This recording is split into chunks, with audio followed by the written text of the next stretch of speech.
Genesis 41.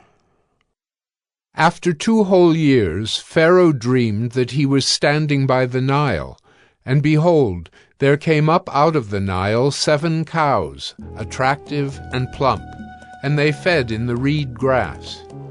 And behold, 7 other cows, ugly and thin, came up out of the Nile after them, and stood by the other cows on the bank of the Nile.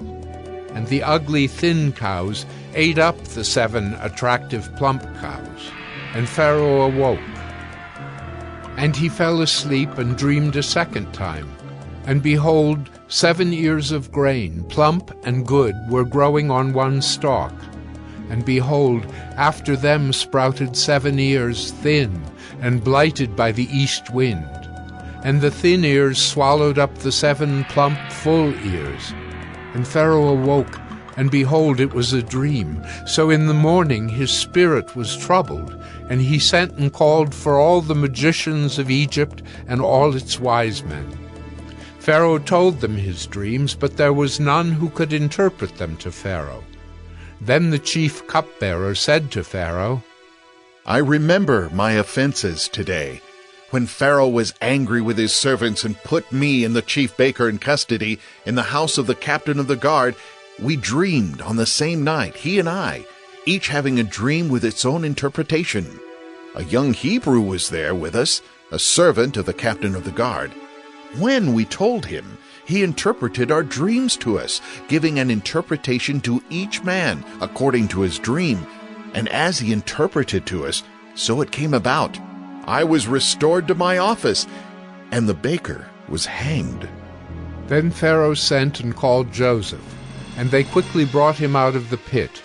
And when he had shaved himself and changed his clothes, he came in before Pharaoh. And Pharaoh said to Joseph, I have had a dream, and there is no one who can interpret it. I have heard it said of you that when you hear a dream, you can interpret it. Joseph answered Pharaoh, It is not in me. God will give Pharaoh a favorable answer. Then Pharaoh said to Joseph, Behold, in my dream I was standing on the banks of the Nile. 7 cows, plump and attractive, came up out of the Nile and fed in the reed grass.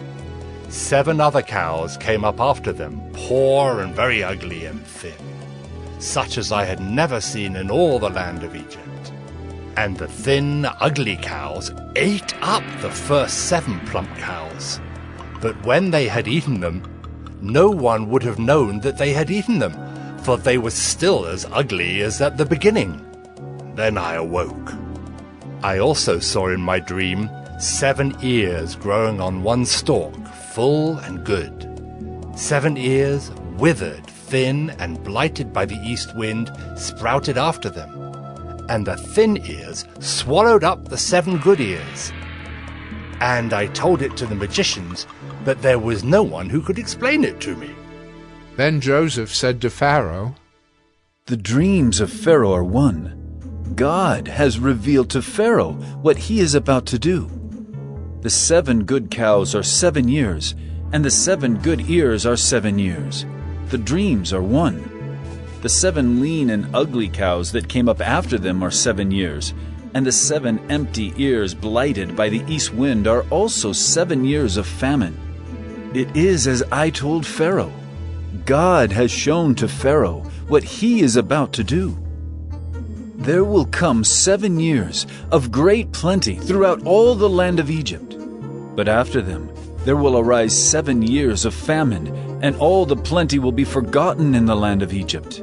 The famine will consume the land, and the plenty will be unknown in the land by reason of the famine that will follow, for it will be very severe.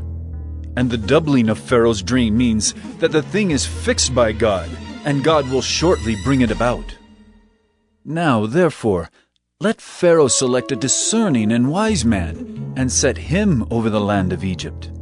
Let Pharaoh proceed to appoint overseers over the land and take 1/5 of the produce of the land of Egypt during the 7 plentiful years.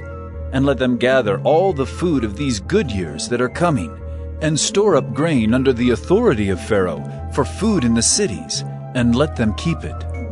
That food shall be a reserve for the land against the 7 years of famine that are to occur in the land of Egypt, so that the land may not perish through the famine." This proposal pleased Pharaoh and all his servants, and Pharaoh said to his servants, "Can we find a man like this, in whom is the Spirit of God?" Then Pharaoh said to Joseph, "Since God has shown you all this, there is none so discerning and wise as you are. You shall be over my house, and all my people shall order themselves as you command. Only as regards the throne will I be greater than you." And Pharaoh said to Joseph, "See, I have set you over all the land of Egypt."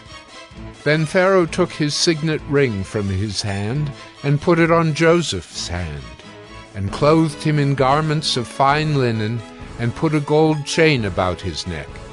And he made him ride in his second chariot, and they called out before him, "Bow the knee!" Thus he set him over all the land of Egypt. Moreover, Pharaoh said to Joseph, "I am Pharaoh, and without your consent no one shall lift up hand or foot in all the land of Egypt." And Pharaoh called Joseph's name Zaphenath-Paneah, and he gave him in marriage Asenath, the daughter of Potipherah, priest of On. So Joseph went out over the land of Egypt. Joseph was 30 years old when he entered the service of Pharaoh, king of Egypt. And Joseph went out from the presence of Pharaoh and went through all the land of Egypt. During the 7 plentiful years the earth produced abundantly, and he gathered up all the food of these 7 years, which occurred in the land of Egypt, and put the food in the cities. He put in every city the food from the fields around it. And Joseph stored up grain in great abundance, like the sand of the sea, until he ceased to measure it, for it could not be measured. Before the year of famine came, 2 sons were born to Joseph. Asenath, the daughter of Potipherah, priest of On, bore them to him. Joseph called the name of the firstborn Manasseh. "For," he said, "God has made me forget all my hardship and all my father's house." The name of the second he called Ephraim. "For God has made me fruitful in the land of my affliction." The 7 years of plenty that occurred in the land of Egypt came to an end, and the 7 years of famine began to come, as Joseph had said. There was famine in all lands, but in all the land of Egypt there was bread. When all the land of Egypt was famished, the people cried to Pharaoh for bread. Pharaoh said to all the Egyptians, "Go to Joseph. What he says to you, do." So when the famine had spread over all the land, Joseph opened all the storehouses and sold to the Egyptians, for the famine was severe in the land of Egypt. Moreover, all the earth came to Egypt to Joseph to buy grain, because the famine was severe over all the earth.